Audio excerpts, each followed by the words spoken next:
Magandang araw mga boss, dito na tayo sa last part na pini-PMS ko ng sasakyan ni customer. After ko mapalitan yung brake shoe nito sa likuran, pinapapalitan na rin sa akin ni customer itong brake pad niya sa harapan dahil nga sa medyo manipis na rin itong brake pad niya. At ilang taon na rin ang lumipas, hindi pa ito napalitan. Naniwala naman ako kay customer dahil nga nung tinanggal ko yung brake shoe niya, kumapit na yung parking lever niya dun sa brake shoe dahil nga sa sobrang kalawang. Punta na ako dito sa pagpalit ng brake pad mga boss. Tinanggal ko yung 2 bolt na number 14 dito sa brake caliper. Tapos chinik ko itong piston niya kung stack up. Dahil malambot naman nung itinulak ko papasok itong piston dito sa loob ng brake caliper, okay yun, walang problema. Kaya tanggalin ko na itong brake pad. Kung makikita nyo itong brake pad ni customer, medyo manipis na siya at halata na ilang taon na rin itong gamit niya. Experience ko mga boss, pag matagal na yung brake pad, tumitigas na yung ibabaw niyan. Tapos hindi ka pa nagpapalinis ng preno mo, ang nangyayari yung rotor disc ang naapektuhan. Minsan numinipis yung rotor disc mo, kaya makakaramdam ka na ng vibration pag nagpreno ka. Bago ko ilagay yung bagong brake pad mga boss, kung makikita nyo, ginamitan ko ng brake cleaner itong rotor disc para kung may kumapit na malagkit dyan, malinis. Tapos pupunasan ko yan ng basahan itong rotor disc niya para yung marka ng brake cleaner matanggal. At ito na mga boss yung bagong bili ni customer na brake pad. Siya nga pala mga boss, pag bumili kayo ng brake pad, 4 na piraso na yan para dito sa harapan mo. At syempre naman mga boss, ganun din sa likuran. Pag bumili ka ng brake shoe, 4 na piraso yan. Kung brake pad man na nakalagay, 4 na piraso din. Sa paglagay ng brake pad mga boss, napakadali lang kung kayo ang gagawa ng sakyan nyo. Nakita nyo yung tinuro ng daliri ko dito sa brake pad. Itutusok nyo dyan sa brake caliper holder nyo. Itatapat nyo lang itong brake pad nyo. At pag naitapat nyo na itong brake pad, itulak mo. Di ba mga boss, napakadali lang maglagay ng brake pad. Kaya lang mga boss, may problema. Hindi mo mailalagay itong brake caliper mo, hindi ka kasi yan. Kasi yung piston yung tinuturo ng daliri ko, napansin nyo, nakalabas pa siya. Tingnan nyo, ilalagay ko itong brake caliper, hindi siya kakasya. Kaya ang diskarte dyan mga boss, tanggalin mo muna itong brake pad. Pero yung isang brake pad, wag mo nang tanggalin. Tsaka mo ibalik itong brake caliper, ilagay mo yung 2 bolt na number 14 dyan. Kahit na wag mo nang higpitan itong 2 bolt na number 14, basta ipakapit mo lang yan sa thread niya. Tapos kumuha ka ngayon ng flat screw. Itukod mo yan dito sa rotor disc. Ayan mga boss, kung makikita nyo. Tsaka mo ngayon hilahin itong flat screw mo papunta sa'yo. Tutukod ngayon itong brake pad sa piston, para maitulak niya naman papasok yung piston papunta sa loob ng brake caliper. At pag naramdaman mong tumigas na yung paghila mo dito sa flat screw mo, pwede mo na ngayon tanggalin itong brake caliper mo. Ayan mga boss, pumasok na yung piston dito sa loob ng brake caliper kung makikita nyo. At ngayon, pwede mo nang ilagay itong isa pang bagong brake pad mo. Ayan mga boss, kung makikita nyo, nailagay ko na yung 2 brake pad dito sa brake caliper holder. Pwede mo na ngayon ilagay itong brake caliper. Tapos yung 2 bolt na number 14, ipakapit mo na yan sa thread niya. Siguraduhin mo lang na pag hinigpitan mo itong 2 bolt, maayos yung pagkakahigpit mo. At dahil sa naipakapit ko na yan sa thread niya mga boss, pwede ko na ngayon i-final yung paghigpit ng 2 bolt dito sa brake caliper.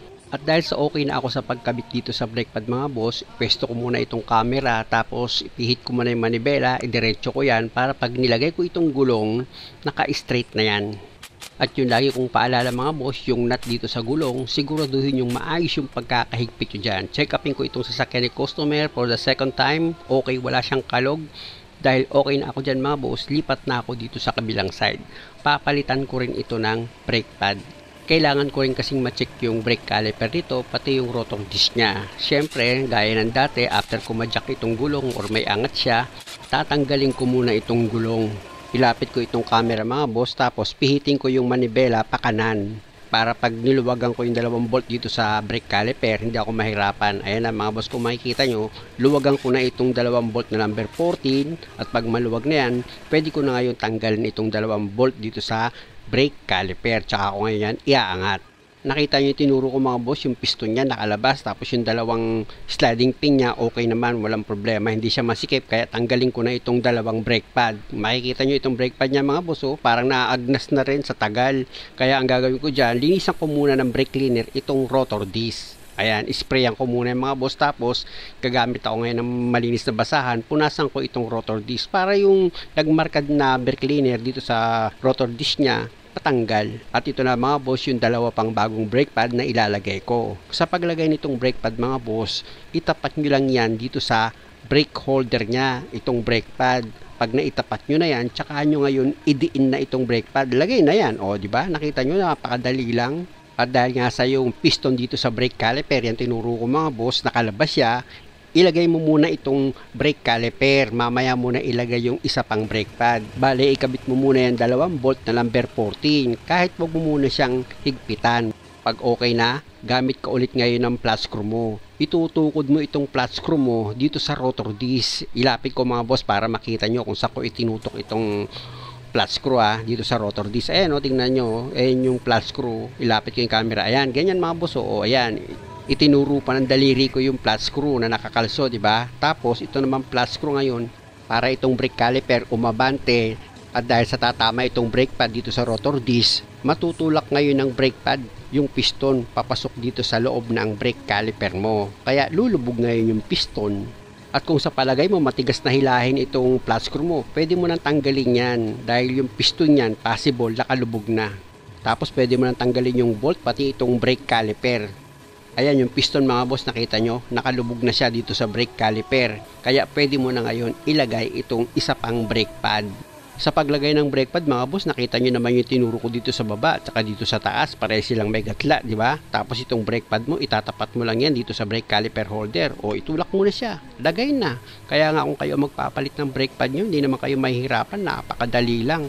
Nakita nyo naman siguro mga boss na napakadali lang magpalit ng brake pad kung ganitong klase yung sasakyan nyo. Tapos ilapat nyo lang ng maayos sa pagkabit nyo itong brake caliper.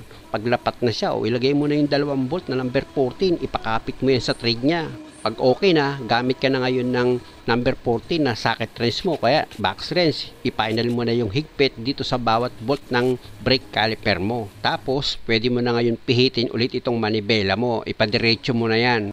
Nang sa ganon, pwede mo na ngayon ilagay itong gulong mo. Sa paglagay naman itong gulong mga boss, siguraduhin nyo naman yung mga nut nyan, nahigpitan nyo siya ng maayos para sa bandang huli, hindi kayo magkaroon ng problema.